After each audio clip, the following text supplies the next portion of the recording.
자, 이번 시간에는 2월 된 기부금 세액 공제에 반영하는 방법을 설명을 드리도록 하겠습니다. 교재는 208페이지입니다. 기부금 한도 초과로 인해서 공제받지 못한 기부금, 법정 기부금과 지정 기부금이 있다라고 하면 다음 과세기간 개시일부터 5년 동안 공제를 받을 수 있다라는 부분입니다. 그래서 2월 된 기부금 금액에 대해서는 소득세액 공제를 받고자 하는 근로자의 경우에 전년도에 기부금 명세서를 제출을 해야 됩니다. 그렇지만 이제 계속 근무자의 경우에는 원천징수 의무자가 변동이 되지 않았고 연말정산을 같은 원천징수 의무자가 하기 때문에 이미 기부금 명세서를 회사에서 알고 있다라는 거죠. 그 알고 있는 내용을 바탕으로 해서 2월 공제 금액을 반영을 해주시면 됩니다. 자, 그러면 기부금 명세서로 가보겠습니다. 우리 교재는 209페이지에 보시면 기부금 명세서, 전년도 기부금 명세서가 있습니다. 2016년도에 기부금이 480만 원 2월 됐다라는 것을 확인하실 수가 있습니다.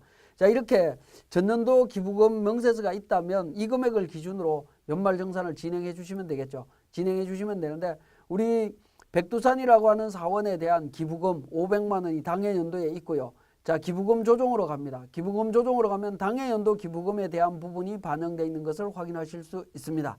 그러면 전년도에 대한 부분을 한번 보겠습니다. 전기라고 하는 메뉴를 통해서 전년도 기부금 명세서를 불러오기를 화면을 한번 보죠.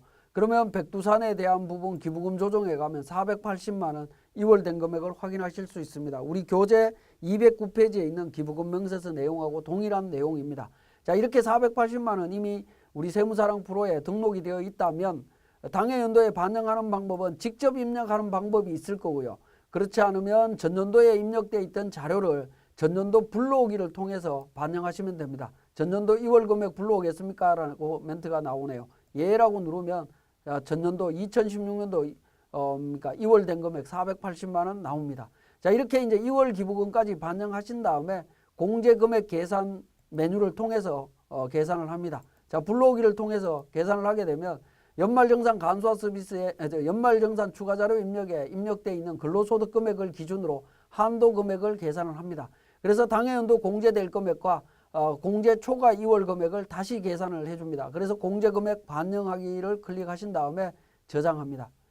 저장하고 이 메뉴를 종료합니다. 종료하게 되면 해당 연도에 공제할 기부금 금액과 2월 기부금 금액을 확인하실 수 있습니다. 자, 이렇게 확인하신 다음에 기부금 명세서를 종료합니다. 그리고 연말정산 추가자료 입력에서 백두산에 대한 연말정산 입력 탭에 가서 F8 부양가족 소득공제 불러오기라는 메뉴를 통해서 확인 버튼을 눌러주게 되면 기부금에 대한 부분 2월 기부금하고 합쳐서 세액공제 반영되는 부분을 확인하실 수가 있습니다. 그래서 기부금 2월 금액에 대한 부분들은 전년도 기부금 명세서를 통해서 반드시 확인을 하셔야 되고요. 그 다음에 기부금을 입력하실 때에는 그 기부금에 대한 부분 영수증을 통해 갖고 기부금 영수증을 통해서 기부단체 내용이라든가 이런 부분들을 반드시 등록하셔야 된다라는 거 다시 한번 말씀을 드리겠습니다. 그 다음에 213페이지에 2월 된 기부금에 대한 세액 공제 시에 유의사항이 있습니다.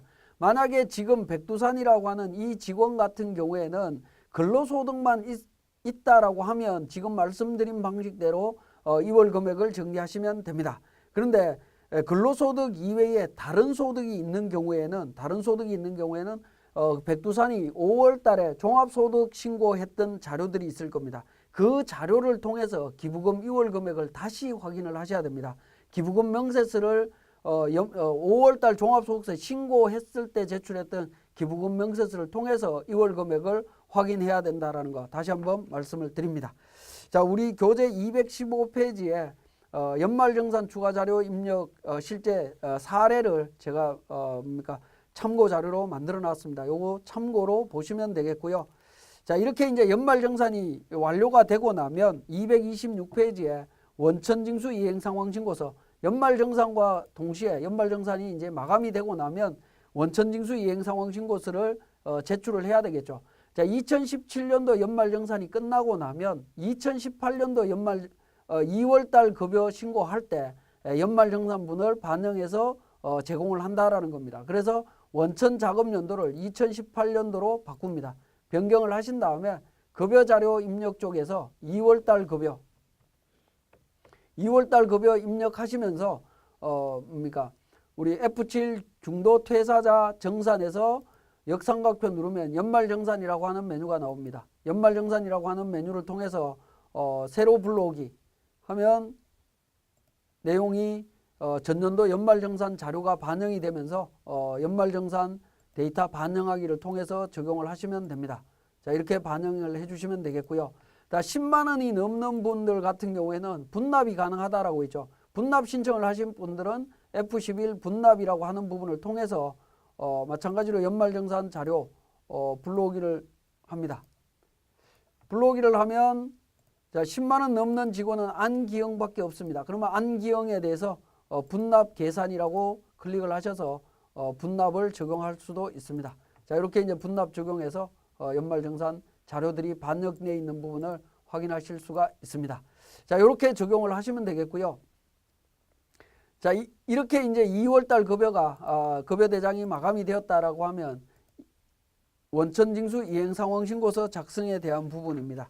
자, 교재는 227페이지가 되겠습니다.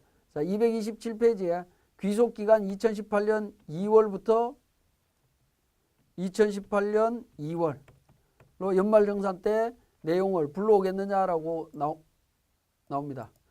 아니오라고 하게 되면 분납 적용하겠습니까? 예라고 누르게 되면 자, 2월달 간이세액 42만 원에 대한 부분하고 연말정산 적용해서 분납 부분 반영된 내용들을 확인하실 수가 있습니다.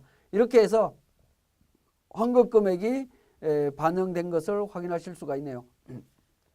당해 연도에 환급해야 될 금액들이 반영되어 있는 것을 확인하실 수 있습니다. 만약에 이 환급금액을 우리가 환급 신청한 다음에 어떻게 할 거냐 하는 부분인데 21번에 환급 신청 금액이 있습니다. 이 환급 신청 금액을 하게 되면 차기 2월 환급되는 금액이 56만 4,070원입니다. 자, 이 부분을 신청하게 되면 바로 위에 신고 구분에 환급 신청에 체크 표시가 되는 것을 확인하실 수 있습니다. 체크 표시되는 것을 확인하시고 그 다음에 중간 탭에 보시면 원천징수세액 환급 신청이라고 하는 신청 탭이 있습니다. 여기에 소득 구분, 근로소득이죠. 근로소득 귀속연도 2018년 2월부터 2월까지고요. 코드 F2번 통해서 연말정산입니다. 연말정산이고요. 전체 인원에 대해서 결정세액, 금액, 기납부세액 내용들을 전부 다 확인을 하신 다음에 신청을 하시게 되면 세무서에 환급 신청까지 진행이 되는 거다라고 보시면 되겠습니다. 자, 이렇게 연말정산을 마감하고 원천징수 이행상황신고서 작성해서 신고하는 과정까지 살펴봤습니다.